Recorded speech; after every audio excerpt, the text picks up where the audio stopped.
ಪದೇ ಪದೇ ಕಾಡಾನೆ ದಾಳಿಯಿಂದ ಕೊಡಗಿನ ಜನ ಇನ್ನೂ ಸುಧಾರಿಸಿಕೊಂಡಿಲ್ಲ. ಈ ಮಧ್ಯೆ ಹುಲಿರಾಯನ ಅಟ್ಟಹಾಸಕ್ಕೆ ಜನಸಾಮಾನ್ಯರು ನಲುಗಿ ಹೋಗ್ತಿದ್ದಾರೆ. ದಿನಾ ಬೆಳಗಾದ್ರೆ ದನ ಕರುಗಳು ಹುಲಿ ಬಾಯಿಗೆ ಆಹಾರವಾಗ್ತಿರೋದನ್ನ ನೋಡಿ ನೋಡಿ ಕಂಗಾಲಾಗಿ ಹೋಗಿದ್ದಾರೆ. ಕೊನೆಗೂ ಜನಾಕ್ರೋಶಕ್ಕೆ ಮಣಿದ ಅರಣ್ಯ ಇಲಾಖೆ ಹುಲಿ ಹಿಡಿಯೋ ಕಾರ್ಯಾಚರಣೆಗೆ ಮುಂದಾಗಿದೆ. ಅಂದಹಾಗೆ ಆಪರೇಷನ್ ಟೈಗರ್ ಹೇಗಿದೆ ಇಲ್ಲಿದೆ ನೋಡಿ ಫುಲ್ ಡೀಟೇಲ್ಸ್.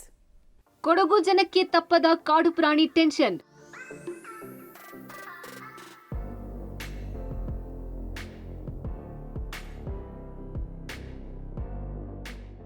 ಕಾಡಾನೆ ಕಾಟದ ಮಧ್ಯೆ ನಿದ್ದೆಗೆಡಿಸಿದ ವ್ಯಾಘ್ರ.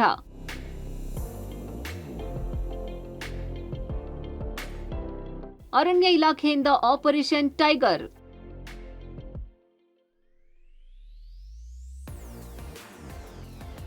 ಹೌದು, ಕಾಡಾನೆಗೂ ಕೊಡಗಿನ ಮಂದಿಗೂ ಒಂದು ರೀತಿಯ ಅವಿನಾಭಾವ ಸಂಬಂಧ. ಬೆಳಗಾದ್ರೆ ಕಾಡಾನೆಗಳ ಮುಖವನ್ನ ಇಲ್ಲಿಯ ಜನ ನೋಡ್ಲೇಬೇಕು. ಅಷ್ಟರ ಮಟ್ಟಿಗೆ ಕಾಡಾನೆಗಳು ಇಲ್ಲಿನ ಜನರ ಜೊತೆಗೆ ಸಂಬಂಧ ಬೆಸೆದುಕೊಂಡಿವೆ. ಹೀಗೆ ಪದೇ ಪದೇ ಕಾಡಾನೆಗಳ ದಾಳಿಯಿಂದ ಕೊಡಗಿನ ಮಂದಿ ಇನ್ನೂ ಸುಧಾರಿಸಿಕೊಂಡಿಲ್ಲ. ಈ ಮಧ್ಯೆ ಹುಲಿರಾಯ ಜನರನ್ನ ನಿದ್ದೆ ಮಾಡಲು ಬಿಡ್ತಿಲ್ಲ. ಪ್ರತಿನಿತ್ಯ ಒಂದಲ್ಲ ಒಂದು ಕಡೆ ಕಾಣಸಿಗ್ತಿರೋ ವ್ಯಾಘ್ರ ಜನರಿಗೆ ಇನ್ನಿಲ್ಲದ ಪ್ರಾಣಭೀತಿ ತಂದೊಡ್ಡಿದ್ದಾನೆ. ಅಲ್ಲದೆ ಕಳೆದ ಕೆಲ ತಿಂಗಳಿನಿಂದ 10ಕ್ಕೂ ಹೆಚ್ಚು ದನ ಕರುಗಳು ಹುಲಿ ಬಾಯಿಗೆ ಆಹಾರವಾಗಿವೆ. ಕೊಡಗು ಜಿಲ್ಲೆಯ ಪೊನ್ನಂಪೇಟೆ ತಾಲೂಕಿನ ಬೆಳ್ಳೂರು ಗ್ರಾಮದ ಸುತ್ತಮುತ್ತ ವ್ಯಾಪ್ತಿಯಲ್ಲಿ ನಿರಂತರವಾಗಿ ಹುಲಿ ದಾಳಿ ಮಾಡುತ್ತಿದ್ದು ಪ್ರತಿನಿತ್ಯ ಒಂದೊಂದು ಜಾನುವಾರುಗಳನ್ನ ವ್ಯಾಘ್ರ ಗುಳುಂಸ್ವಾಹ ಮಾಡುತ್ತಿದೆ. ಹೀಗಾಗಿ ಗ್ರಾಮದ ಜನರು ಹಾಗೂ ಶಾಲಾ ಕಾಲೇಜುಗಳಿಗೆ ತೆರಳುವ ವಿದ್ಯಾರ್ಥಿಗಳು ಭಯದಿಂದಲೇ ಗ್ರಾಮದಲ್ಲಿ ಓಡಾಡ್ತಿದ್ದಾರೆ.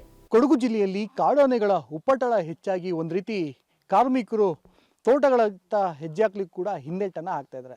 ಈ ನಡುವೆ ವನ್ಯಜೀವಿಗಳ ಹಾವಳಿ ಅಷ್ಟೇ ಅಲ್ಲದೆ ದಕ್ಷಿಣ ಕೊಡಗು ಈ ಭಾಗದಲ್ಲಂತೂ ಕಳೆದ 1 ತಿಂಗಳಿಂದ ಹುಲಿಯ ಆರ್ಭಟ ಕೂಡ ಹೆಚ್ಚಾಗ್ತಿದೆ. ಹೀಗಾಗಿ ಸಾಕಷ್ಟು ಕೂಲಿ ಕಾರ್ಮಿಕರಿರ್ಬೋದು, ಗ್ರಾಮಸ್ಥರು ಹಿಂದೇಟು ಭಯಪಡುವಂಥ ಪರಿಸ್ಥಿತಿ ನಿರ್ಮಾಣವಾಗಿದೆ. ಅದರಂತೆ ಪಬ್ಲಿಕ್ ಟಿವಿ ಕೂಡ ಇದೀಗ ಕೊಡಗು ಜಿಲ್ಲೆ ಪೊನ್ನಂಪೇಟೆ ತಾಲೂಕಿನ ಬೆಳ್ಳೂರು ಗ್ರಾಮದಲ್ಲಿ ಇರ್ತಕ್ಕಂಥದ್ದು. ನೀವು ಇಲ್ಲಿ ದೃಶ್ಯದಲ್ಲಿ ನೋಡ್ಬೋದು, ಹುಲಿ ಸಾಕಷ್ಟು ಬಾರಿ ಈ ಒಂದು ಭಾಗದಲ್ಲಿ ಓಡಾಟವನ್ನು ಕೂಡ ನಡೆಸಿರ್ತಕ್ಕಂಥದ್ದು. ಹೀಗಾಗಿ ಹುಲಿಯ ಕಾರ್ಯಾಚರಣೆ ಮಾಡಲಿಕ್ಕೆ ಅರಣ್ಯ ಇಲಾಖೆಯ ಸಿಬ್ಬಂದಿಗಳು ಕೂಡ ಕಾರ್ಯೋನ್ಮುಖ ಕೂಡ ಆಗಿರ್ತಕ್ಕಂಥದ್ದು. ಕೋಮಿಂಗ್ ಕಾರ್ಯಾಚರಣೆ ಕೂಡ ಕಳೆದ 4-5 ದಿನಗಳಿಂದ ನಿರಂತರವಾಗಿ ಈ ಸುತ್ತಮುತ್ತ ಇರ್ತಕ್ಕಂಥ ಗ್ರಾಮದಲ್ಲಿ ಏನು ಹುಲಿಯ ಚಲನವಲನ ಕಂಡು ಬಂತು. ಅದಾದ ನಂತರ ಹೈ ಅಲರ್ಟ್ ಕೂಡ ಆಗಿರ್ತಕ್ಕಂಥದ್ದು. ಸಾಕಷ್ಟು ಕಾಫಿ ತೋಟ ಮತ್ತು ಏನು ಗದ್ದೆಗಳತ್ತೂ ಕೂಡ ಕಾರ್ಯಾಚರಣೆಯನ್ನು ಮಾಡ್ತಾ ಇದ್ದಾರೆ. ಅಷ್ಟೇ ಅಲ್ಲದೆ ಹುಲಿ ಏನು ಬರುತ್ತೆ ಅದರ ಚಲನವಲನವನ್ನು ಕಂಡುಹಿಡಲಿಕ್ಕೂ ಕೂಡ ಇಲ್ಲೊಂದು ಕ್ಯಾಮ್ರಾಗಳನ್ನು ಕೂಡ ಅಳವಡಿಕೆ ಕೂಡ ಮಾಡಿರ್ತಕ್ಕಂಥದ್ದು. ನೀವು ಇಲ್ಲಿ ದೃಶ್ಯದಲ್ಲಿ ನೋಡ್ಬೋದು. ಯಾಕಂದರೆ ಕಳೆದ 4-5 ದಿನಗಳಿಂದ ಈ ಭಾಗದಲ್ಲಿ ಹುಲಿಯ ಸಂಚಾರ ಹೆಚ್ಚಾಗಿ ಇರೋದ್ರಿಂದ ಇಲ್ಲಿ ಅರಣ್ಯ ಇಲಾಖೆಯ ಸಿಬ್ಬಂದಿಗಳು ಈ ಒಂದು ಕ್ಯಾಮ್ರಾವನ್ನು ಕೂಡ ಅಳವಡಿಕೆಯನ್ನು ಮಾಡಿ ಹುಲಿ ಏನಾದ್ರು ಚಲನವಲನ ಕಂಡು ಬಂತು ಅಂದರೆ ಇದರಲ್ಲಿ ಒಂದಷ್ಟು ಫೋಟೋ ಕೂಡ ಕ್ಲಿಕ್ ಆಗುತ್ತೆ, ಫೋಟೋ ಸೇವ್ ಕೂಡ ಆಗುತ್ತೆ. ಹೀಗಾಗಿ ಒಂದು ಅರಣ್ಯ ಇಲಾಖೆಯವರು ಕೂಡ ಈ ಒಂದು ಹುಲಿ ಕಾರ್ಯಾಚರಣೆಗೆ ಮುಂದಾಗಿರ್ತಕ್ಕಂಥ. ಈ ಭಾಗದಲ್ಲಿ ಹುಲಿ ಓಡಾಟ ನಡೆಸ್ತಿರೋದನ್ನ ಹಲವು ಬಾರಿ ಸ್ಥಳೀಯರು ನೋಡಿದ್ದಾರೆ. ಆದರೂ ಕೂಡ ಹುಲಿಯನ್ನ ಸೆರೆ ಹಿಡಿಯಲು ಅರಣ್ಯ ಇಲಾಖೆಗೆ ಸಾಧ್ಯವಾಗಿಲ್ಲ. ಕಳೆದ ಕೆಲವು ದಿನಗಳಿಂದ ನಿರಂತರ ದಾಳಿ ಮಾಡ್ತಿರೋದ್ರಿಂದ ಸ್ಥಳೀಯರ ಒತ್ತಾಯಕ್ಕೆ ಮಣಿದು ಅರಣ್ಯ ಇಲಾಖೆ ದಾಳಿಯಾದ ಸ್ಥಳದಲ್ಲೇ ಗಸ್ತು ತಿರುಗೋ ಕೆಲಸವನ್ನ ಮಾಡ್ತಿದ್ದಾರೆ. ಅಲ್ಲದೆ ಹುಲಿ ಓಡಾಟ ಮಾಡಿದ ಸ್ಥಳ ಹಾಗೂ ಜಾನುವಾರುಗಳನ್ನು ಬಲಿ ಪಡೆದ ಜಾಗದಲ್ಲಿ ಬೋನಿಟ್ಟು ಹುಲಿ ಸೆರೆ ಹಿಡಿಯುವ ಕಾರ್ಯಕ್ಕೂ ಮುಂದಾಗಿದ್ದಾರೆ. ಅಷ್ಟೇ ಅಲ್ಲದೆ ಗ್ರಾಮದ ತೋಟ, ಗದ್ದೆ, ಬೋನ್ಗಳು ಇಟ್ಟ ಸ್ಥಳದಲ್ಲಿ ಸುಮಾರು 15 ಕ್ಯಾಮೆರಾಗಳನ್ನ ಅಳವಡಿಕೆ ಮಾಡಿಕೊಂಡ ಅರಣ್ಯ ಇಲಾಖೆಯ ಸಿಬ್ಬಂದಿ ಹಗಲು ರಾತ್ರಿ ಅನ್ನದೆ ಕೂಂಬಿಂಗ್ ಕಾರ್ಯಾಚರಣೆ ನಡೆಸುತ್ತಿದ್ದಾರೆ. ಈಗ ಕಳೆದ ಶನಿವಾರ ಅಲ್ಲಿ ನೋರೆರ ಮನೋರ ಒಂದು ಹಸುವನ್ನು ಹುಲಿ ಕೊಂದ ನಂತರ ನಾವು ಫುಲ್ ಅಲರ್ಟ್ ಆಗಿ ಇಲ್ಲಿ ಈ ಭಾಗದಲ್ಲಿ ಕೂಂಬಿಂಗನ್ನು ಮಾಡ್ತಾ ಇದ್ದೀವಿ. ಎಲ್ಲಿ ಹುಲಿ ಓಡಾಡುವ ಸಾಧ್ಯತೆ ಇದೆ ಆ ಜಾಗದಲ್ಲೆಲ್ಲ ಒಂದು 15 ಕ್ಯಾಮರಾನ ಅಳವಡಿಸಿದ್ವಿ. ಅದರಲ್ಲಿ ಎಲ್ಲೂ ಬಿದ್ದಿಲ್ಲ, ಫೋಟೋ ಬಿದ್ದಿಲ್ಲ. 2 ಕಡೆ ಬೋನನ್ನು ಇಟ್ಟಿದ್ದೀವಿ. ಹಗಲು ರಾತ್ರಿ ನಾವು ನಿರಂತರ ವಾಚ್ ಮಾಡ್ತಾ ಇದ್ದೀವಿ. ನೈಟ್ ಟೀಮ್ ಬೇರೆ ಇದೆ, ಹಗಲು ಟೀಮ್ ಬೇರೆ ಇದೆ.